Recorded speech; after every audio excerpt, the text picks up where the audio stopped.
안녕하세요. 저는 카카오 모빌리티에서 바이크 서버 개발을 담당하고 있는 제이콥 이왕석이라고 합니다. 저는 카카오티 바이크 신규 모델 런칭 스토리라는 주제로 발표를 진행하고자 합니다. 먼저 카카오티 바이크가 어떤 서비스인지 간략하게 말씀드리고 서버 개발, 참고 검수, 필드 런칭에 겪었던 이슈들을 타임라인 방식으로 발표를 진행하겠습니다.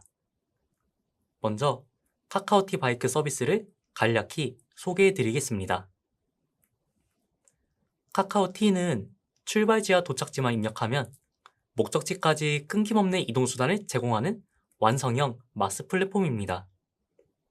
그 중에서 카카오티 바이크는 자동차나 택시로 이동이 어렵고 대중교통이 닿지 않는 중단거리 이동을 도우며 이동의 공백을 촘촘히 채우는 역할을 하고 있습니다. 카카오티 바이크는 전기 모터의 동력으로 움직이기 때문에 남녀노소 누구나 적은 힘으로도 쉽게 탈 수 있고 서비스 지역 어디서나 대여와 반납이 가능하다는 편리함, 귀여운 카카오 프렌즈 캐릭터 디자인까지 더해져 쉽고 즐거운 라이딩 경험을 선사하고 있습니다. 카카오티 바이크는 2019년에 처음 서비스를 오픈했습니다. 그 후 1년 동안 서비스를 운영하면서 몇 가지 페인 포인트를 발견했는데요. 그 중에 대표적인 것은 다음과 같았습니다. 첫 번째, 앱에서는 사용자 주변에 이용할 수 있는 바이크가 표시되는데 실제로는 찾을 수 없는 경우가 있었습니다. 두 번째, 운영자가 원격으로 바이크의 라이트를 끄거나 원하는 시간에 펌웨어를 일괄 업데이트할 수가 없었습니다. 이 문제들을 개선하기 위해서는 사용자나 운영자가 직접 바이크로 명령을 보낼 수 있어야 했습니다. 기존의 단방향 통신을 양방향으로 바꾸어야 할 필요성이 대두된 거죠. 저희는 카카오티 바이크의 1세대 모델에서 좀 더 앞서 나간 2세대 모델을 개발하기로 했습니다. 사용자에게는 소리 울리기 기능을, 운영자에게는 원격 제어로 라이트 끄기, 펌웨어 업데이트 기능 등을 제공하는 것을 목표로 삼았습니다. 그렇게 시작된 2세대 개발의 스토리는 새로운 도전의 연속이었습니다. 신규 모델 도입을 위해서 서버 개발, 참고 검수, 필드 런칭 3단계의 프로세스를 수행했는데요. 그 과정에서 마주하게 되었던 문제들을 해결하기 위해서 피, 땀, 눈물이 섞인 경험을 공유할까 합니다. 먼저 서버 개발입니다. 런칭 4주 전 스마트락과 서버가 서로 패킷을 보냈다. 그러나 받은 사람이 아무도 없다? 스마트락과 서버 간의 통신 규격을 서로 맞춰서 개발을 했는데 스마트락에서 패킷이 올라오지 않는 문제가 있었습니다. 하지만 로그를 분석해보니 스마트락은 패킷을 잘 보내고 있었습니다. 어떻게 된 일일까요? 그것은 네트워크 중간에서 타임아웃이 발생했기 때문입니다. 양방향 통신을 하게 되면 스마트락이나 서버가 요청의 주체가 되기 때문에 패킷이 통과하는 모든 네트워크 장비에 TCP 리드 타임아웃을 동일하게 설정해야 합니다. 서버에서 설정된 리드 타임아웃이 짧은 경우 서버가 스마트락의 커넥션을 끊어버리게 됩니다. 이 경우에는 스마트락이 서버로 요청을 보낼 수가 없습니다. 반대로 스마트락의 리드 타임아웃이 짧으면 스마트락이 서버의 커넥션을 끊게 됩니다. 이 두 가지 경우는 커넥션이 끊어지긴 하지만 그래도 서로 커넥션이 끊어진 상태임을 알 수는 있습니다. 하지만 중간에 있는 네트워크 장비에서 리드 타임아웃이 짧으면 어떻게 될까요? 타임아웃 발생 시 네트워크 장비의 라우팅 테이블에서 스마트락과 서버의 연결 정보가 지워질 것입니다. 이로 인해 장비가 패킷을 라우팅하지 못하게 되기 때문에 스마트락과 서버는 서로 패킷을 받지 못하고 타임아웃까지 멀뚱멀뚱 기다리는 상황이 벌어지는 거죠. 이런 일을 방지하기 위해서 패킷이 통과하는 모든 곳에 커넥션 유지 시간만큼의 리드 타임아웃 설정이 필요합니다. 그래도 통신이 끊어질 때가 있습니다. 앞서 말씀드린 리드 타임아웃 시간을 동일하게 맞추었어도 시간 내에 패킷을 주고받지 않으면 커넥션은 결국에 끊어지게 됩니다. 따라서 리드 타임아웃의 약 80% 정도에 해당하는 시간으로 헬스체크 패킷을 주기적으로 보내서 커넥션을 유지할 수 있도록 하는 것이 중요합니다. 다음은 참고 검수입니다. 런칭 2주 전, 바이크 입고 첫날, 바이크 컨트롤러가 터지다. 개발이 끝나고 창고에서 검수를 시작했습니다. 매주 500대의 바이크가 창고로 입출고되었고 이곳에서 바이크의 최종 검수 작업을 진행했습니다. 창고는 외곽 지역에 위치해 있어 기지국의 통신 수용량이 도심보다는 상대적으로 적고 일정 기기만 통신이 가능했습니다. 그런데 창고에 들어서 모든 바이크의 스마트락에 배터리가 체결이 되어 있었기 때문에 통신이 굉장히 몰려있는 상황이었습니다. 그래서 50대 정도의 스마트락만 통신이 연결되었고 나머지 450대는 통신이 불가능한 문제가 발생하였습니다. 그래서 최종 검수 작업을 할 수 없었기 때문에 굉장히 난감한 상황이었죠. 기지국에서 정한 허용치를 초과하게 되면 스마트락에서 커넥트 타임아웃이 발생합니다. 이 문제를 방지하기 위해선 스마트락이 기지국에 동시에 접속하지 않도록 트래픽을 분산시켜 주어야 합니다.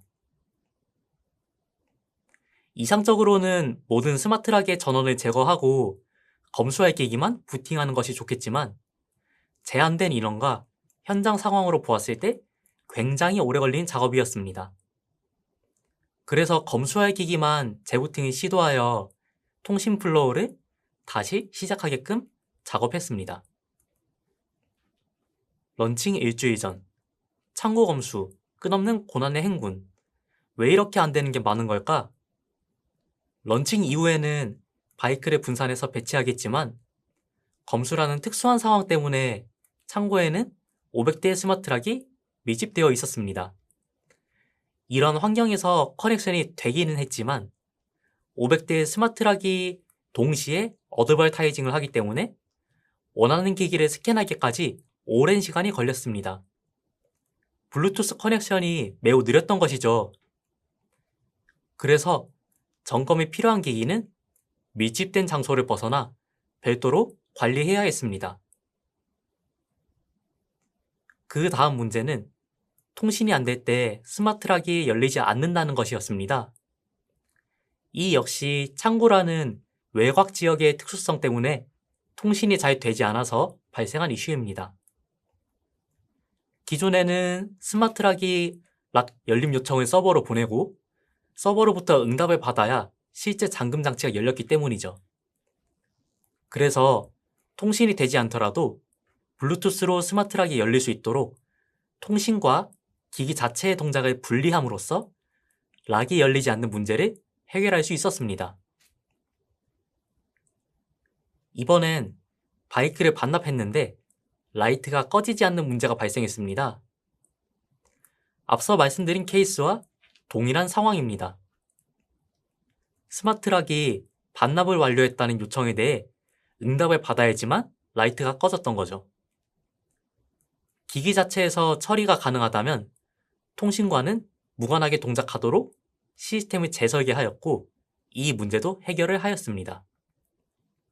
창고 안에서는 펌웨어 업데이트 속도가 느려지는 문제도 나타났습니다. 검수 중에 받은 여러 피드백을 통해서 펌웨어 업데이트를 진행했습니다. 그리고 소수의 기기에 먼저 업데이트된 펌웨어를 적용해서 다시 검증하는 과정이 필요했습니다.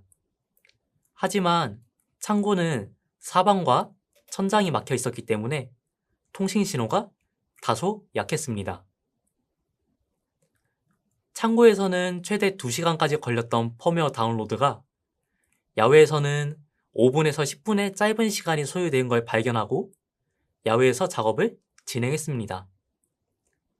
창고가 넓고 바이크가 무거워서 야외로 옮기는 작업이 어려웠지만 소수의 기기들을 바깥으로 옮겨 작업한 결과 10배가 넘는 시간을 아낄 수 있었습니다. 펌웨어 업데이트 속도도 문제였지만 기기 수가 제한되어 있다는 것도 문제였습니다. 업데이트한 펌웨어를 검증한 이후에 나머지 500대 스마트락에도 펌웨어를 다운로드 진행해야겠습니다. 하지만 기지국에서는 동시 접속 수용량이 정해져 있었기 때문에 통신사에서 펌웨어 업데이트를 동시에 최대 4대까지만 가능하다는 가이드를 받았습니다. 한 대의 펌웨어를 다운로드하는 데 걸리는 시간이 5분이라면 500대를 모두 다운로드하는데 총 10시간 25분이라는 긴 시간이 걸리게 됩니다.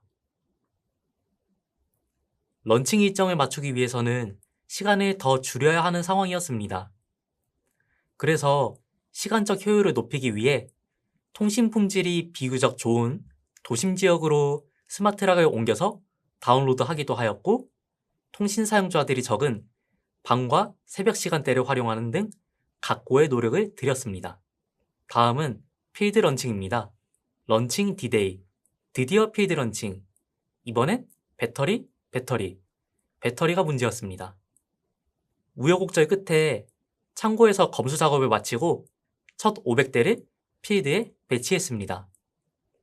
그런데 배터리가 빨리 닳는 현상이 발견되었습니다. BLE의 경우 마이크로암페어 단위의 저전력 배터리 소모가 이루어지지만 통신과 GPS의 경우는 밀리암페어 단위로 상대적으로 더 많은 전력을 소모합니다. 배터리는 곧 비용과 직결이 되기 때문에 오랫동안 사용할 수 있도록 최적화하는 것이 매우 중요한 문제였죠.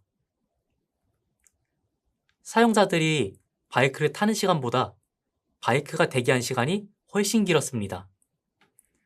따라서 평소에는 GPS를 꺼두고 사용자가 바이크를 이용할 때만 GPS를 켜는 방식을 적용하여 배터리를 절약할 수 있었습니다. 결과적으로 스마트락의 수명이 3배 이상 연장되는 효과를 얻을 수 있었습니다. 눈이 내리던 어느 날 모든 바이크의 배터리가 0이 되었습니다. 2020년 겨울 영하 15도에 달하는 강추위가 왔습니다. 바이크를 구성하는 부품 중 극한으로 낮은 온도를 버티지 못하는 부품이 있었기 때문에 실제로는 바이크의 배터리가 충분한데도 불구하고 배터리가 0으로 표시되는 문제가 있었습니다. 너무 추워서 바이크도 얼어버린 것이죠. 결국 기기 운영하시는 모든 분들이 바이크의 부품을 전수 교체해야 하는 큰 작업을 진행할 수밖에 없었습니다. 야외 설치 제품의 경우 방수 방진뿐만 아니라 온도 스펙까지도 확인하는 것이 아주 중요하다는 것을 깨달았던 사건이었습니다. 사건들은 여기까지고요. 마무리 정리를 하겠습니다. 이 많은 과정을 통해 야외 설치 IoT 서비스는 제품의 사양, 통신 방식, 창고 검수, 필드 런칭 등의 모든 과정에서 철저한 준비가 필요하다는 것을 뼈저리게 경험했습니다.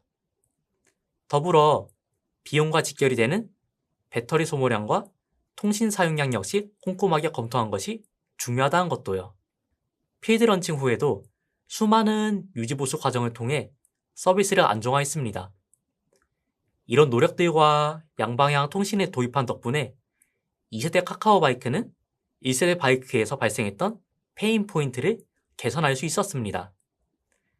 사용자에게는 소리 울리기 기능을 통해서 바이크를 찾을 수 있는 기능을 제공하였고, 운영자에게는 원격으로 바이크를 제어해서 라이트를 끄거나 펌웨어를 업데이트할 수 있도록 기능을 제공했습니다. 단순한 몇 가지 기능이 추가된 것 같지만 카카오티 바이크가 원래 제공하던 타기 쉽고 즐겁다는 경험에 찾기도 쉽고 접근성이 좋다라는 경험을 더할 수 있었습니다. 고객분들께 더 나은 경험을 드리기 위해서 저희 카카오티 바이크는 오늘 또 열심히 달려가겠습니다. 이번 발표는 여기까지입니다. 감사합니다.